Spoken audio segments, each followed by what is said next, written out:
Bumili sa aming EcoSport guys. Ano? A week ago. Oh, di ba? Approve si ma'am. Ganda raw. Ayos ba? So bumalik si ma'am kasi bulag yung isang bombilya niya. So papalitan natin ng isang bulb. Nabasa siguro nung kinarwash to.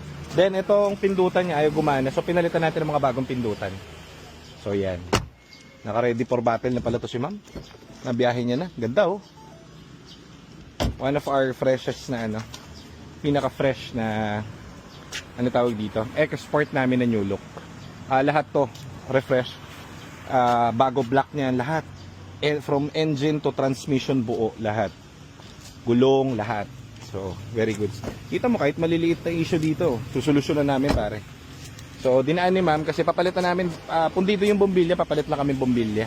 Etong isa. So, yun naman, pinalitan lang yung switch, yung pindutan. Kadalasan kasi sa last minute, pag pinadetail, inaano yan yung ini-steam, yung binubugahan ng tubig na ano, vacuum.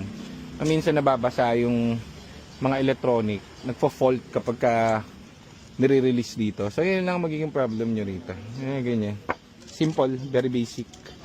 So, on the go na ulit ang pagkakabit na itong bulb. Okay. Nice at masaya sila ma'am. Thank you.